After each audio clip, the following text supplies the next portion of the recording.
BRS party ने अपना नाम बदल दिया, नया नाम लाए हैं बीआरएस, बीजेपी रिश्तेदार समिति।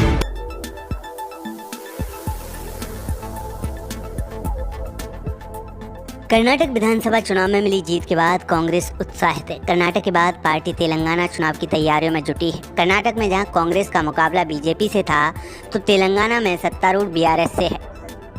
तेलंगाना में कांग्रेस बीजेपी को अपने लिए चुनौती नहीं मार रही है। पार्टी को भरोसा है कि कर्नाटक की तरह तेलंगाना में कांग्रेस को जीत मिलेगी। दरअसल इसकी कई वजह हैं, लेकिन खास वजह कांग्रेस पार्टी की जनसभाओं में जुटती भीड़। इसके अलावा चुनाव से पहले बीआरएस नेताओं में भगदड़ मची है, तो बीजेपी अंदरूनी कलह का सामना कर रही है। ये दोनों ही कारण कांग्रेस को जीत का भरोसा दिला रहे हैं। हाल ही में राहुल गांधी ने तेलंगाना में एक जनसभा की थी, जिसमें बड़ी संख्या में लोग पहुंचे थे। राहुल गांधी की सभा में आई भीड़ की तस्वीरें सोशल मीडिया पर वायरल हो गई थी। तो वहीं रैली में राहुल गांधी ने भी साफ कर दिया था कि उनका मुकाबला बीजेपी से नहीं बल्कि बीआरएस से है। तेलंगाना एक सपना था और 9 साल के लिए टीआरएस ने इस सपने को कुचलने का काम किया। बीआरएस पार्टी ने अपना नाम बदल दिया, नया नाम लाए हैं बीआरएस, बीजेपी रिश्तेदार समिति। भ्रष्टाचार में आपके चीफ मिनिस्टर ने कोई कमी नहीं छोड़ी। टीआरएस और आपके चीफ मिनिस्टर ने बीजेपी की बी टीम का काम किया, क्योंकि नरेंद्र मोदी के हाथ में आपके चीफ मिनिस्टर का रिमोट कंट्रोल है। कांग्रेस पार्टी ने पहले वरंगल में रायतू डिक्लेरेशन किया, हैदराबाद में यूथ डिक्लेरेशन किया, और आज एक आपके लिए एक ऐतिहासिक कदम उठा रहे हैं। 4,000 रुपए हर महीने सीनियर सिटीजन विधवाओं के लिए पेंशन। दूसरी बात, जो पोडू जमीन है हम आदिवासी भाइयों को देंगे। तेलंगाना में भी वही होने जा रहा है जो कर्नाटक में हुआ। ऐसे हमने कर्नाटक में बीजेपी को हराया, वैसे ही हम यहाँ तेलंगाना में बीजेपी की बी टीम को हराने जा रहे हैं। कांग्रेस पार्टी को लगता है कि तेलंगाना में उसका सीधा मुकाबला बीआरएस से है। कांग्रेस नेताओं का मानना है कि बीआरएस के मुखिया के चंद्रशेखर राव राज्य के गठन के बाद से मुख्यमंत्री की जिम्मेदारी संभाल रहे हैं।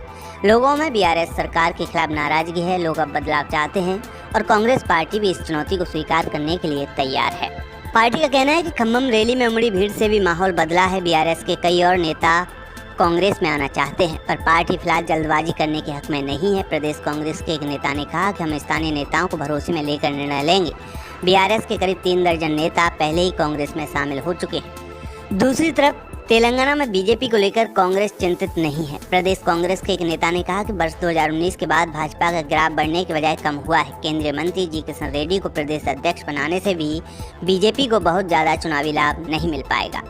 बता दें कि तेलंगाना के गठन में कांग्रेस की अहम भूमिका रही है। यूपीए ने वर्ष 2014 में तेलंगाना का गठन किया था। पार्टी इस मुद्दे पर मतदाताओं को प्रभावित करने में विफल रही है, पर पार्टी इस बार आक्रामक रुख के साथ चुनाव लड़ रही है। तेलंगाना कांग्रेस के अध्यक्ष ए रेवंत रेड्डी कहते हैं कि हम पूरी ताकत के साथ चुनाव लड़ेंगे। वहीं चुनावी तैयारियों को लेकर 27 जून को कांग्रेस मुख्यालय में हुई पार्टी की बैठक में पार्टी के मुखिया मल्लिकार्जुन खड़गे ने प्रभावी तरीके से मतदाताओं तक पहुंचने और 5 प्रमुख गारंटियों के साथ चुनाव घोषणा पत्र को सरल बनाने के निर्देश दिए हैं। इसके साथ ही पार्टी जल्द ही उम्मीदवारों का भी ऐलान कर सकती है।